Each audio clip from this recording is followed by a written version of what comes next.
बहुत सारे बच्चे सीयूईटी की तैयारी में जुट गए हैं और बहुत सारे बच्चे अभी 12th का एग्ज़ाम दे रहे हैं। लेकिन फिर भी वे परेशान हैं या सोच रहे हैं कि जो सीयूईटी है उसकी तैयारी हम कैसे करें, ठीक है?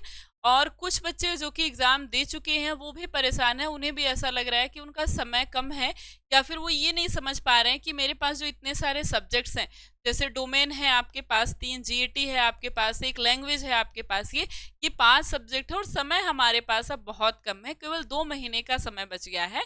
किस तरीके से हम अपनी तैयारी को करें ताकि हमारा जो एग्ज़ाम में नंबर है वो मैक्सिमम नंबर आ सके या फिर जो मेरी ड्रीम यूनिवर्सिटी है मैं उसमें एडमिशन ले सकूँ। तो आज हम बिल्कुल उसी पूरे एक रोड मैप की बात करेंगे कि किस तरह से आपको डोमेन, जीईटी और अपने लैंग्वेज की तैयारी को बेहतर बनाना है, किस तरीके से समय निकालना है और कैसे-कैसे पढ़ना है कि आपकी जो तैयारी है वो बेस्ट हो सके। तो आज की क्लास में हम बिल्कुल इसी बात पर बात करेंगे कि ये जितने आपके सब्जेक्ट्स हैं सीयूटी में, उसको हमें पढ़ना कैसे है या इन पाँचों सब्जेक्ट्स को हमको कैसे एक साथ लेकर के चलना है, क्योंकि एक भी सब्जेक्ट्स कम हुआ आपका या एक ही सब्जेक्ट खराब हुआ तो आपका जो सीयूटी में कट ऑफ है वो खराब हो जाएगा। जहाँ सिर्फ डोमेन मांगता है वहाँ तो सही है, लेकिन जहाँ सिर्फ जीईटी मांगेगा, जीईटी का कट ऑफ खत्म हो गया तो मतलब आपका वहाँ पर एडमिशन रुक जाएगा। या फिर जहाँ जीईटी के साथ लैंग्वेज मांगता है या फिर डोमेन मांगता है वहाँ भी आपको दिक्कत आ जाएगी, या फिर जहाँ डोमेन के साथ लैंग्वेज जीईटी मांगता है वहाँ भी दिक्कत आ सकती है। तो डोमेन के साथ साथ हमको 2 चीज़ें और बैलेंस करके चलनी है, जीईटी और लैंग्वेज। तो आज की क्लास में उसी पे बात करने वाले हैं हम। जैसे आपको पता है कि सीयूटी जो 2025 का पेपर है वो एक्सपेक्टेड डेट क्या हो सकती है, 15 मई या उसके आसपास आप कह सकते हैं मिड मई में। और अगर हम देखें तो ये मोड क्या होने वाला है आपका, तो पूरी तरह से एक्सपेक्टेड अब नहीं रह गया है। मोड क्या रहने वाला है, ऑनलाइन मोड रहने वाला है। इसके पहले जो मोड था हाइब्रिड था, कुछ पेपर ऑनलाइन हुए, कुछ पेपर ऑफलाइन हुए, पेन पेपर हुए। लेकिन अब की बार एनटीए ने क्या कहा है कि जो मोड है आपका वो ऑनलाइन ही होगा। तो अब आपके पास 15 मई है तो आपके पास समय नहीं है, ठीक है। फरवरी खत्म हो रहा है, अप्रैल आपका लग रहा है और अप्रैल लग गया है। अप्रैल से आपका मार्च लग गया है, मार्च और अप्रैल 2 मंथ आपके पास बचा हुआ है। मई में 15 दिन क्या ही है, हो सकता है इसके 2-4 दिन पहले भी एग्जाम हो जाए, हो सकता है बाद। लेकिन हमको जो लेके चलना है वो इसके पहले ही लेके चलना है, बाद वाले पे नहीं रखना है, क्योंकि इससे हमारी तैयारी पर ही असर पड़ेगा। सोचिए, मान लीजिए 15 मई को आपको पेपर हो जाने वाला है, उसी हिसाब से हम आज की क्लास में बात करेंगे। तो बस मार्च और अप्रैल आपके पास समय बचा हुआ है। अब इसमें हम तैयारी क्या करें, हमारा टारगेट क्या होने वाला है, तो हमारा टारगेट होने वाला है ये 5 सब्जेक्ट, डोमेन, लैंग्वेज और जीएटी का सब्जेक्ट। लेकिन बहुत बच्चे होंगे ऐसी यूनिवर्सिटी में जाना चाह रहे होंगे जहां पर केवल 3 डोमेन होता है, या कुछ बच्चे ऐसे होंगे जैसे अब की बार बहुत सारे ऐसी यूनिवर्सिटियां, बहुत सारे ऐसे सब्जेक्ट्स हो गए जिसमें केवल जीएटी के माध्यम से ही आपको एडमिशन मिल जाता है। तो जो आपका टारगेट है उसको तो बहुत बेहतर बनाना है और साथ ही साथ आपको और सब्जेक्ट भी लेके चलना है। ऐसा ना करें आप कि सिर्फ एक जीएटी ही भर दें और बाकी सारी यूनिवर्सिटी के लिए आप अलग हो जाए, या बाकी सारी और कोर्सेज के लिए आप ना चुने जाएं। तो इसलिए क्या करना है, डोमेन आपका सब्जेक्ट्स है ही, डोमेन की तैयारी आपके पास है ही, इसके साथ साथ लैंग्वेज और जीएटी की अच्छे से तैयारी करनी है, क्योंकि बहुत सारी यूनिवर्सिटियां सिर्फ 3 डोमेन मांगती हैं। बहुत सारी यूनिवर्सिटी जैसे एयू है 2 डोमेन लैंग्वेज और जीएटी मांगती है, जैसे बीएचयू है तो वो सिर्फ 3 डोमेन मांगती है। तो इसलिए हमको ये 5 सब्जेक्ट अगर आप लेके चलते हैं तो आप मोस्ट ऑफ कोर्सेज के लिए, सारे लगभग कोर्सेज के लिए और सारी यूनिवर्सिटी के लिए आप एलिजिबल हो जाते हैं। तो इसलिए आपको क्या करना है, ये 5 सब्जेक्ट लेके चलना है, 3 डोमेन, 1 लैंग्वेज और 1 जीएटी। अब बात करें हमारा जो टारगेट है, ये टारगेट पूरा कैसे होगा। तो जो आपके पास डोमेन है, आपको पता है डोमेन आपका 12th का ही होता है, जो आपका 12th का सब्जेक्ट होता है वही सीयूटी में आपका क्या हो जाता है, डोमेन हो जाता है। तो इसका सिलेबस तो आपने पूरी तरह से कंप्लीट किया होगा, या आप आगे की वीडियो में देखेंगे कि सीयूटी की वेबसाइट पर कैसे जाके हमको अपना सिलेबस डाउनलोड करना है, वहां से आप अपना सिलेबस मैच कर लेंगे। तो मोस्ट ऑफ जो सिलेबस है या मोस्ट ऑफ टॉपिक है आपका, वो आपका 12th का ही रहता है। तो आपके तीनों सब्जेक्ट या 3 डोमेन जो हैं आपके, ये 12th के हो गए। तो इसको आपको सिलेबस को कंप्लीट करना है। आपका एग्जाम हो गया होगा तो आपने उस सिलेबस को अच्छे से पढ़ा ही होगा, कंप्लीट ही किया होगा, उसमें कोई दो राय नहीं है। और नहीं पढ़ा है तब तो दिक्कत है, उसकी अच्छे से तैयारी शुरू कर दीजिए। और लैंग्वेज को 1-2 घंटा, या अगर आपका पेपर अभी हो चुका है तो लगभग 1 घंटा से ऊपर ही दीजिए। और ऐसे ही जीएटी के लिए भी करिए, या मोस्ट ऑफ जो टॉपिक हैं जीएटी के उनको पढ़ना शुरू कर दीजिए। जो इंपॉर्टेंट टॉपिक है। और अगर पेपर नहीं हुआ है तो थोड़ा सा कम समय दीजिए। तो ये जो आपका 12th का सिलेबस है ये तो कंप्लीट है, आप ये 2 घंटा का ही समय दीजिए, जो कि किस पे दीजिए, आप लैंग्वेज पर और अपने जीएटी पर दीजिए। डोमेन तो आपका पूरा कंप्लीट ही है, उसको थोड़ा थोड़ा सा रिवीजन करते रहिए। और अगर आपका पेपर हो चुका है तो जो भी आपका सिलेबस है एनटीए का, उस सिलेबस पर जाइए और यहाँ से अपने सिलेबस को मिलाइए 12th के सिलेबस से। देखिए कौन कौन सा जो टॉपिक है वो आपका अलग है, जो आपने नहीं पढ़ा है उसको एक जगह लिख लीजिए, और जो टॉपिक आपने पढ़ लिया है उसको अपनी कॉपी में टिक करिए और उसको बार बार रिविजन करते रहिए। ये आपका काम हो गया उधर, ठीक है, ये काम हो गया आपको करना है। अब हम बात करें अब मार्च के समय महीने में आपको क्या करना है। जो आपने 12th का सिलेबस पढ़ा है, या कहें तो जो आपने डोमेन का सिलेबस पढ़ा है, उसको क्या करना है, उसको आपको सिलेबस को रिवीजन करना है।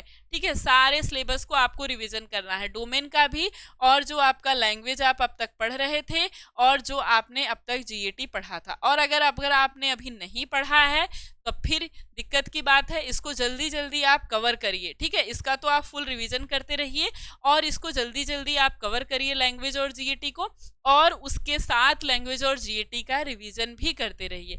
सैंपल पेपर लगाइए, क्या करिए, सैंपल पेपर लगाइए, और ये 10 सैंपल पेपर लगभग हर सब्जेक्ट का लगाइए, मतलब 5 सब्जेक्ट के लगभग 10 सैंपल पेपर आप लगाइए।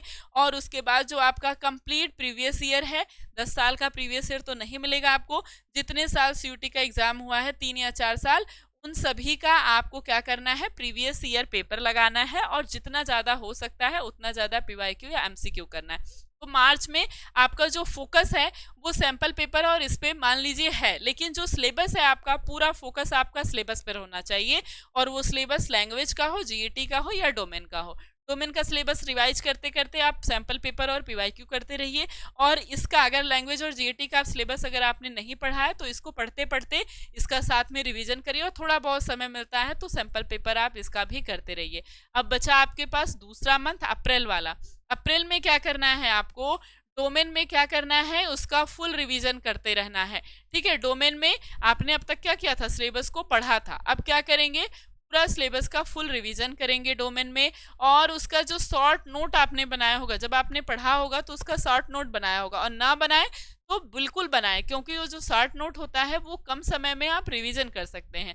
तो शॉर्ट नोट को बनाते हैं, लिखने से प्रैक्टिस भी होती है, चीज़ें याद भी होती हैं, और दोबारा के लिए भी आसानी होती है। अब शॉर्ट नोट का मतलब ये नहीं है कि एक सिलेबस को एक चैप्टर को 5-6 पेज में खत्म करिए, बिल्कुल 1 लाइनर बनाइए, जो इंपॉर्टेंट है, जो बार बार एग्जाम में पूछा जाता है, बिल्कुल 1 लाइनर आप उसको बनाइए, वो शॉर्ट नोट कहलाता है। और फुल सिलेबस का मॉक टेस्ट करिए।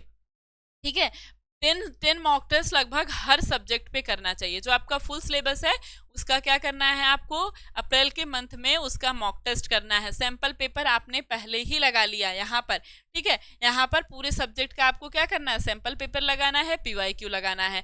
अब बार बार क्या करना है, मॉक टेस्ट करना है। 10 सब्जेक्ट 10 अगर 10 मॉक टेस्ट ना हुआ, उससे ज़्यादा भी हो गया तो कोई बात नहीं, ऑनलाइन पेपर है, ऑनलाइन अगर आप मॉक टेस्ट देते हैं तो आपकी प्रैक्टिस भी बनती है। सैंपल पेपर या फिर पीवाईक्यू करने से भी आपकी पूरी प्रैक्टिस बनती है। अब बात करें आपका जो 2 सब्जेक्ट और है, लैंग्वेज और जीएटी, उसके लिए भी यही करना है। ठीक है, पूरा फुल रिवीजन करना है। पढ़ तो आपने मार्च के महीने में लिया था, इसका भी आपको क्या करना है, फुल रिवीजन करना है। और लैंग्वेज का भी रोज डेली का डेली आपको प्रैक्टिस सेट करना है। ठीक है, क्या करना है, डेली का डेली आपको प्रैक्टिस सेट करना है, और जीएटी का भी डेली का डेली आपको प्रैक्टिस सेट करना है, और मॉक टेस्ट करना है। तो सिलेबस जो आपका कंप्लीट होना चाहिए वो मार्च में हो जाना चाहिए मेरे हिसाब से, और आपके हिसाब से भी यही रहेगा, तभी जाके आप अगले मंथ में रिवीजन कर पाएंगे। और अगर रिवीजन नहीं किया आपने, केवल सिलेबस पढ़ा, या मॉक टेस्ट नहीं लगाया, पीवाईक्यू नहीं लगाया, प्रैक्टिस सेट नहीं लगाया, सैंपल पेपर नहीं लगाया, तो पढ़ना आपका व्यर्थ हो जाएगा। इसलिए क्या करना है, जो भी आपको मार्च में क्या करना है, अपना पूरा सिलेबस कंप्लीट करना है, अप्रैल में जाकर सिलेबस को रिवीजन करना है, और मॉक टेस्ट लगाना है। या फिर यहाँ अगर आपका पीवाईक्यू या फिर ये बच गया तो आपको यहाँ पहले उसको कंप्लीट करते रहना है, मॉक टेस्ट के साथ प्रैक्टिस सेट करते रहना है। और जितने भी नंबर ऑफ क्वेश्चन आपको कहीं से मिले, कहीं से भी क्वेश्चन को छोड़ना नहीं है, बस उसकी बार बार प्रैक्टिस करती रहनी है। कोई भी ऐसा क्वेश्चन अगर आपको वहाँ पर नहीं समझ में आता या गलत हुआ, उसको मार्क करिए, उसको दोबारा से लगाइए, उसको बार बार लगाने से आपके दिमाग में वो बैठ जाएगा, हो सकता है आपके एग्जाम में आ जाए।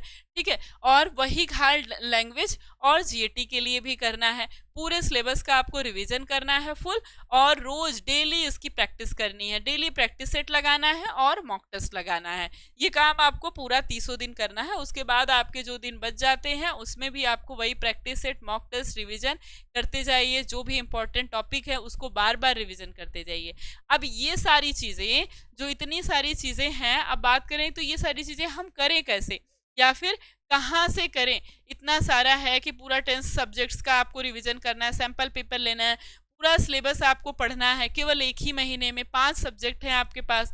अगले महीने में हमको पूरा फुल रिवीजन करना है, शॉर्ट नोट बनाना है। तो ये तैयारी हमको बेहतर मिल कहाँ सकती है। तो ये तैयारी के लिए आपको लक्ष्य बैच आप ज्वाइन कर सकते हैं, और बिल्कुल अच्छे तरीके से आपको यहाँ तैयारी कराई जाएगी। जो भी आपका सिलेबस है या फिर जो भी प्रीवियस ईयर का पेपर है, उसी हिसाब से आपकी लाइव क्लास होती है। और जो भी लाइव क्लास होती है उसका क्लास नोट्स आपको पीडीएफ दिया जाता है, और उसके बाद पूरा आपको स्टडी मटेरियल प्रोवाइड किया जाएगा, प्रैक्टिस सेट कराया जाएगा, मॉक टेस्ट दिलाया जाएगा, आपको सैंपल पेपर दिया जाएगा। मतलब आपकी तैयारी को बिल्कुल अच्छी तरह से यहाँ पर सुदृढ़ किया जाएगा, ताकि आप जिस भी यूनिवर्सिटी में एडमिशन लेना चाहते हैं, जो भी आपकी ड्रीम यूनिवर्सिटी है, जो भी इंडिया की टॉप यूनिवर्सिटी है कह सकते हैं, ये जो DU, JNU या BHU, AU, यहाँ पर अगर आपको एडमिशन लेना है तो बहुत आसानी से 2 महीने में अगर आप लग करके तैयारी करते हैं तो आपका यहाँ पर एडमिशन जरूर हो जाएगा। क्योंकि जो टीचर्स पढ़ाता है आपको, उसको पता होता है कि किस लेसन से, किस सब सिलेबस से, या फिर कौन सा ऐसा टॉपिक है जहाँ से आपके मोस्ट ऑफ क्वेश्चन पूछे जाते हैं। तो अपनी तैयारी को उसी हिसाब से आपको क्लास में बताते चलता है, उसी हिसाब से आपकी तैयारी कराता है। तो इसलिए ज़रूरी है कि आप किसी के गाइडेंस में जा कर के तैयारी करिए, जो कि 2-3 साल आपको किसी यूटी की तैयारी कराया हो, ताकि उसके माध्यम से अगर आप तैयारी करेंगे तो उसको पता है प्रीवियस ईयर पेपर कहाँ से कौन सा ऑथेंटिक है, या फिर कौन से टॉपिक से ज़्यादा क्वेश्चन पूछा जाता है, और उसी हिसाब से वो आपको बताते चलता है, या उस चैप्टर को, उस टॉपिक को वो ज़्यादा जोर दे के पढ़ाता है, ताकि वो चैप्टर या वो टॉपिक आपके दिमाग में बिल्कुल बस जाए, और जब भी आप एग्जाम देने जाएं तो वहां से 3-4 क्वेश्चन आपका बन जाए। तो इसलिए आपको किसी माध्यम से जुड़कर अच्छे से अपनी तैयारी करनी है। अगर आप कहाँ से पढ़ना है, क्या पढ़ना है, कब पढ़ना है, कौन से टॉपिक से ज़्यादा क्वेश्चन आता है, कौन सा सिलेबस है, यहाँ पर अपना समय वेस्ट कर देते हैं तो आप अपनी पढ़ाई पर अपना फोकस नहीं दे पाएंगे। इसलिए लग करके केवल आपको पढ़ाई करनी है, मेहनत करना है, केवल चीज़ों को याद करना है, समझना है अपने पूरे सिलेबस को, और mock test, practice set, PYQ, ये सारी चीज़ें करते जाना है। कहाँ से पढ़ना है, क्या पढ़ना है, कैसे पढ़ना है, कहाँ से नंबर ऑफ क्वेश्चन आते हैं, इन सब में अगर आपने टाइम वेस्ट किया तो आप सीयूटी नहीं निकाल पाएंगे, क्योंकि समय ही नहीं है आपके पास। या फिर आप 1 साल का गैप लीजिए, तो गैप लेने की ज़रूरत नहीं है, बस लग कर अच्छे से तैयारी करिए तो आपका सीयूटी का एग्ज़ाम जरूर क्रैक हो जाएगा।